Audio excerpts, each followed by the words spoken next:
Travel consideration provided by...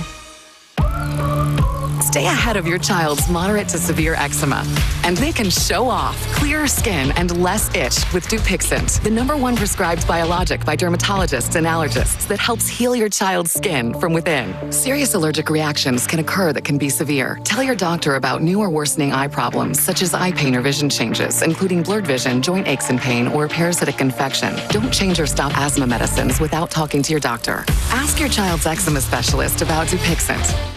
Monday on ET, big TV scoop. We're with the cast of The Morning Show and exclusively on set of NCIS celebrating the franchise's 1,000 episodes. We're part of TV history. It's something to be proud of, for sure. This franchise loves its fans. There's nothing like it. The NCIS family just keeps going and going. Now, we leave you with a... Happening now. A trial continues for a woman accused of starving her 4-year-old stepson to death. Yesterday, we heard from the 4-year-old's older brother. Coming up, the Bexar County medical examiner takes the stand and defends her autopsy results. Noticeable weekend changes and a cold front next week. We'll talk about storm chances as well, and my first Fiesta Medal giveaway so far this season. I'll tell you where you can get one on Monday in just a bit. There are people that are calling for his job. So tonight, the Speaker of the House is meeting with former President Donald Trump. Will that be enough to satisfy his challengers? The News at 5 starts right now. First at 5, the face of a victim. Starved to death, self-harmed, or a combination of both. Today, testimony from the medical examiner as to how a 4-year-old boy died. His stepmother on trial facing a potential life sentence for his death. Today, scientific testimony followed yesterday's gut-wrenching recollection of the dead boy's brother. John Paul Barajas in court. So, John, are we getting a clearer picture of what happened to Benjamin Cervera? Ursula, Steve, well, today, the Bexar County medical examiner who performed the autopsy on 4-year-old Benjamin Cervera defended her results that the cause of death was starvation, even at one point saying that the only thing in Benjamin's stomach was pepper seeds, consistent with that of hot sauce, which in testimony yesterday by Benjamin's brother, he said his stepmom, Miranda Cáceres, would force Benjamin to eat hot sauce along with hand sanitizer and drink toilet water. During today's cross-examination, the defense attorney tried poking holes in the medical examiner's report by arguing certain contusions Benjamin had could have been caused by temper tantrums and self-harm. They also brought up previous reports from physicians that Benjamin struggled to gain weight, and that if the acts of keeping food from Benjamin while his father wasn't home is true, that Benjamin was at least allowed to eat dinner nightly because his dad would be home by that time. This was the medical examiner's response. And taken in with everything else, the medical records, the autopsy findings, the lack of disease processes, then yes, it fits together that this appears to be a homicide.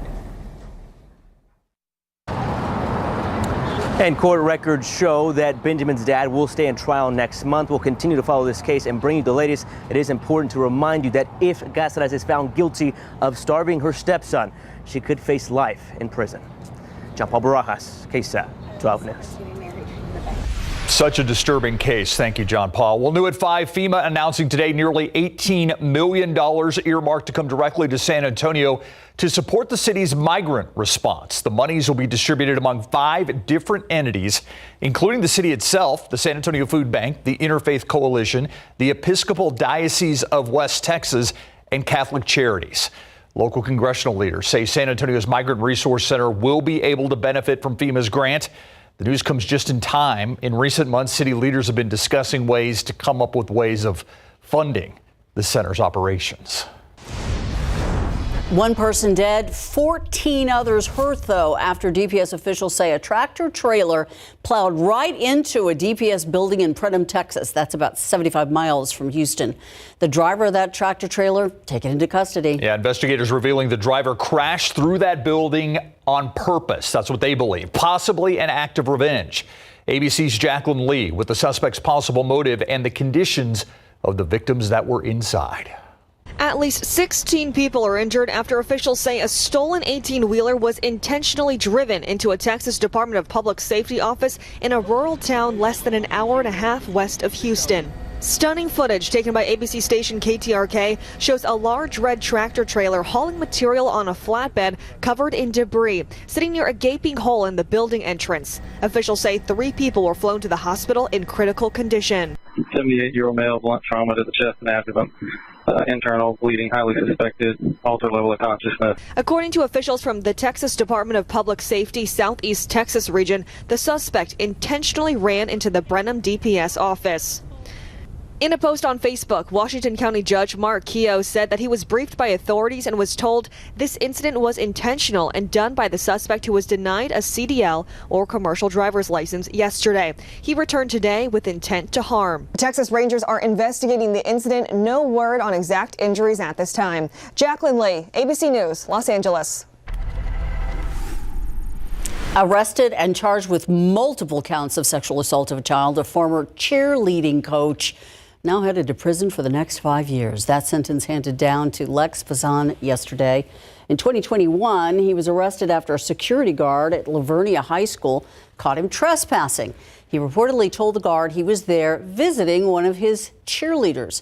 That teen told police he was there to give her the Plan B pill because Fazan was sexually assaulting her. He was initially charged with 7 counts of sexual assault of a child, but accepted a plea deal allowing the guilty plea in exchange for just 5 years in prison. Check out Trans Guide on this Friday, time saver traffic, and we are looking at I-10 at Probant. And you can see it's very busy in both directions. Look at the on-ramp there at I-10 further up. As we take a look, you can see heavy traffic as people head out for their weekend.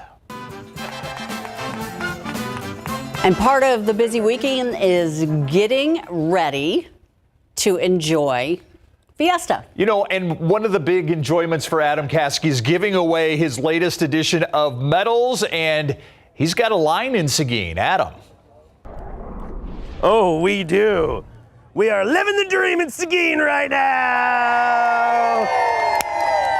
I almost gave it a high kick. I'll have to wait till later. I got to control myself a little bit every so often. Viva Fiesta!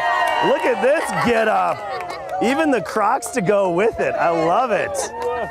I've got my Crocs in the car. Maybe I'll get them out for later. Yeah. I don't have as many good charms, though, so this is good. We still have a few wristbands left. We'll be giving out the medals coming up a little bit closer to 6 o'clock, and we'll be having our good old time for the very first medal giveaway for the Thermometer Thursday medal, which is the Caskey Clips.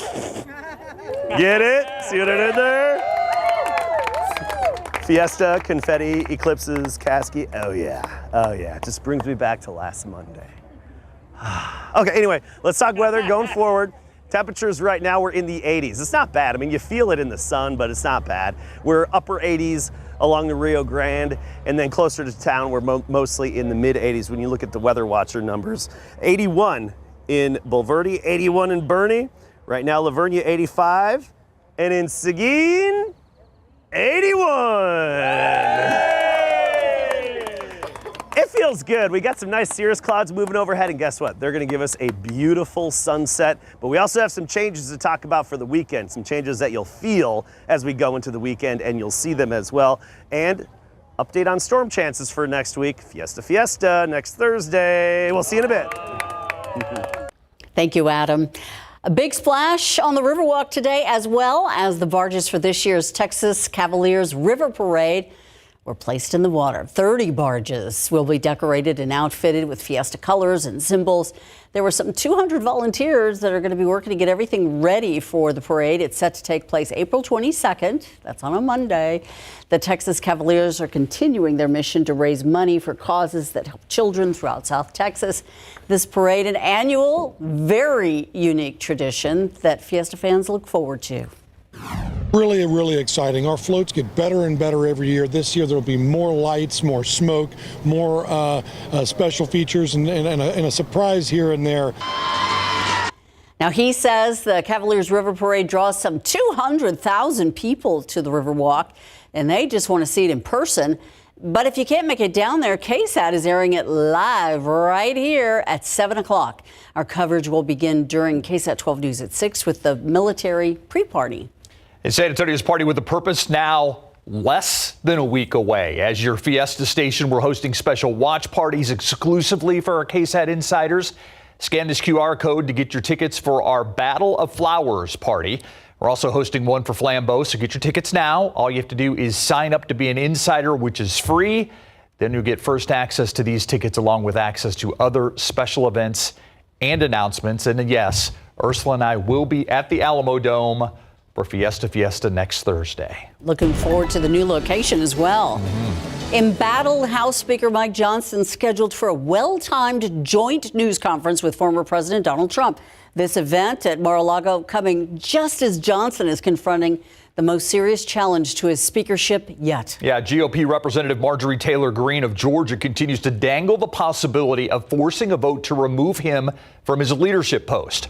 Our Washington correspondent Julia Benbrook joins us live from the White House to detail why this joint appearance is so significant. Julia.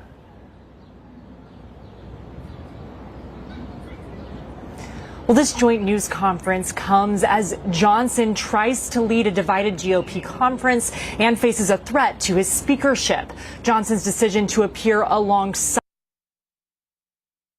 continued grip on House Republicans. Now, the two spoke about what they refer to as election integrity, and Johnson promised a vote on a bill that would require proof of citizenship to vote, even though it's already illegal for non-citizens to vote in federal elections. This giving us a preview of some of the messaging we'll hear from now until November. November 5th is going to be the most important day in the history of our country. That's the election. The Speaker is required to go around, fly around the country and be with all of our candidates and incumbents all around. I've been to 23 states now in the last several weeks, and everywhere we go, one of the first questions that people ask about is this issue of election integrity.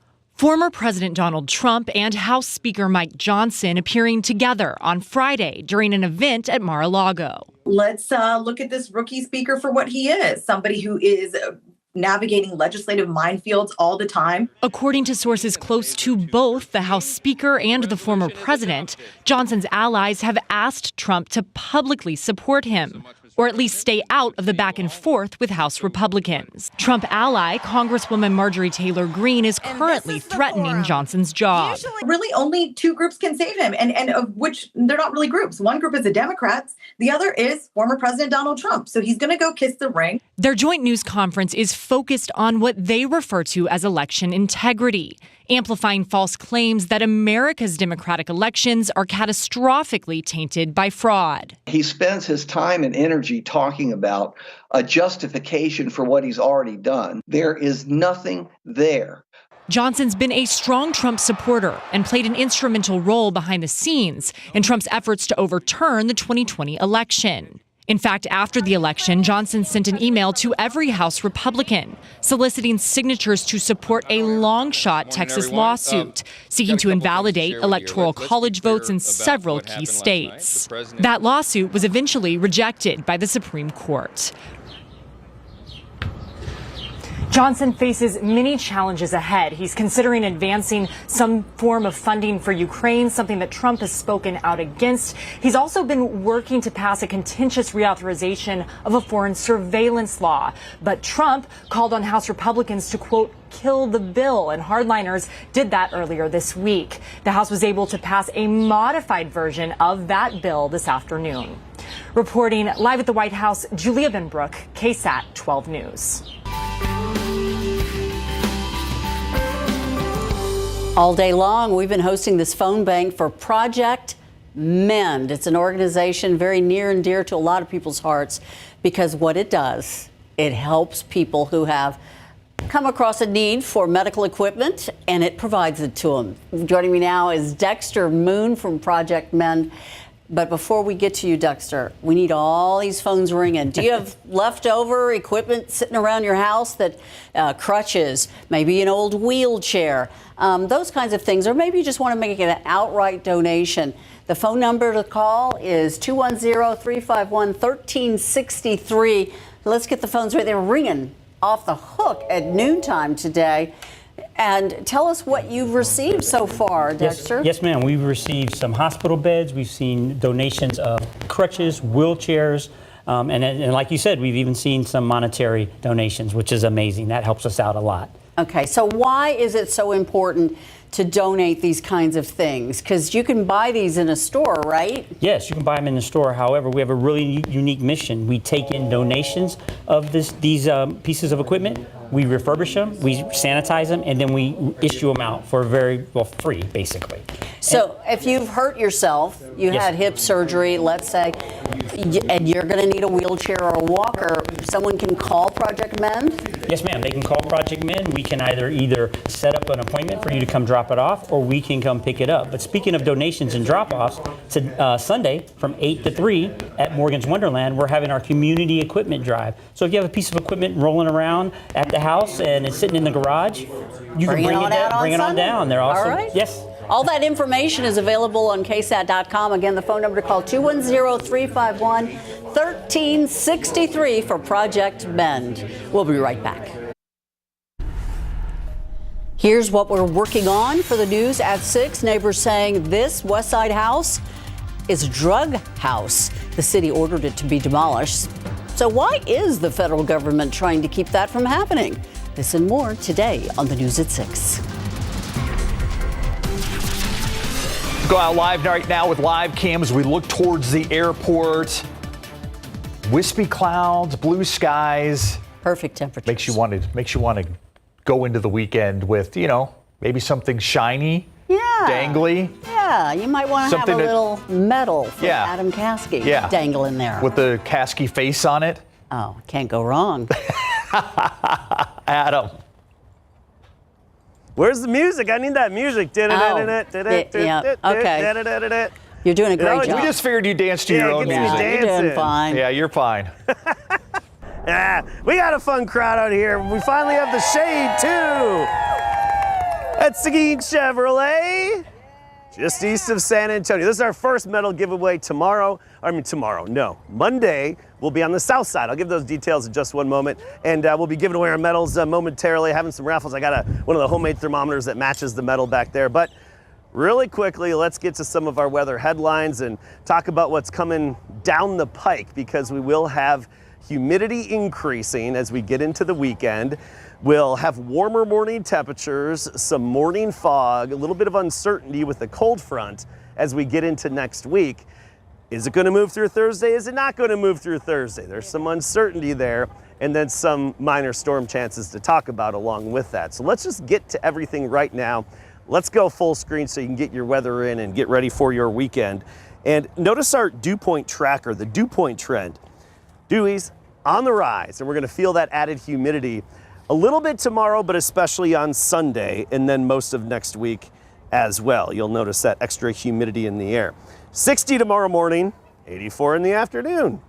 By Sunday, 65 in the morning and mid 80s again. And do notice that we'll have a little bit of brief fog tomorrow morning, but more so as we get into Sunday morning. Still a bit of a breeze, and that breeze is coming off the Gulf of Mexico, and that increases the humidity.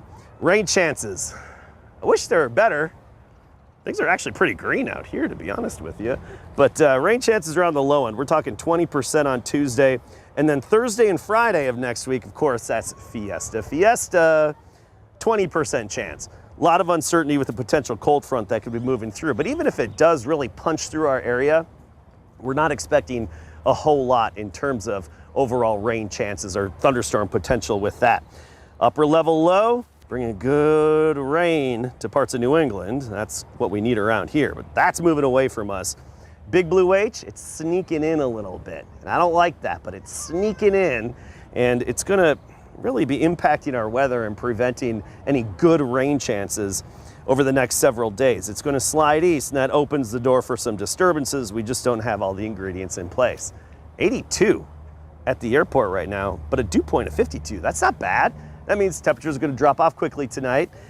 73 at 8 o'clock. By 10 o'clock, we're 68, and midnight, we're at 65 degrees. Now, tomorrow morning, we'll start the day upper 50s right around 60. Upper 50s outline area, 60 degrees within 1604 and 410. But here's your KSAT 12-hour forecast. And notice by 10 a.m., we're already into the mid-60s, and at noon, we're at 72, then a high temperature of 84 in the afternoon. A little bit of brief morning fog, and then a fairly sunny day.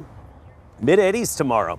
Looking at our extended forecast here, warmer mornings, a little closer to 70 as we go back to work and school early next week. Just those minor storm chances right now. And what we're watching for is the potential of a more significant temperature drop by this time next week. There's a chance for that, so we'll keep you updated.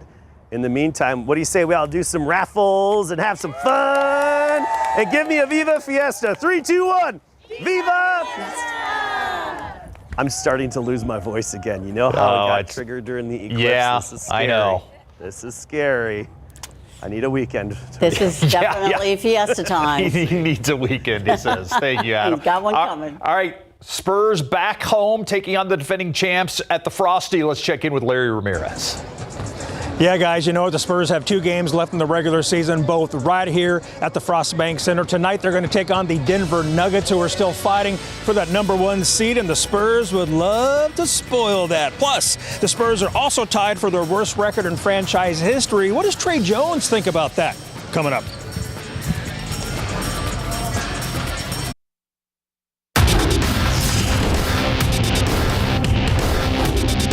I mean, at the end of the day, not really. Definitely continue to try to win this game tonight and win on Sunday. You know, it's always the goal going in the games, but I'm not too worried about the record or whatever it is. Sitting at 20-60, the Spurs are tied for the worst record in franchise history, and Trey Jones says that's not on his mind on game day.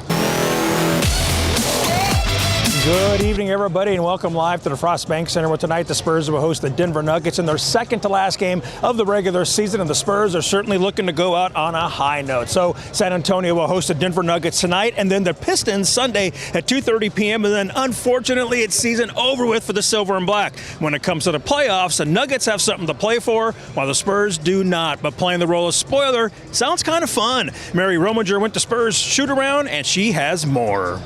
Yeah, Larry, record-wise, the Boston Celtics are by far and away the best team in the Eastern Conference. But in the West, 10 teams have 45 wins or more. 5 teams have 50-plus wins. And even at this point in the season, 3 teams are within striking distance of first place. The Nuggets, the Timberwolves, and OKC. So you have to imagine tonight with the Spurs playing the Nuggets, they'll take some pride in hurting Denver's chances of clinching the top seed. You know, it'd always be cool to, you know, throw a little wrench in their plans, but you know, the main thing for us is continuing to try to, you know, build on what we've done all season. You know, we've been playing really well. Obviously, last game was a little bit of a letdown, but we've been playing really well. We've been getting better and better throughout the season. Obviously, we're real banged up, so we're rolling out a lot of new bodies, but we're just going to try to continue to work on what we've been working on all year and let the rest, you know, take care of itself.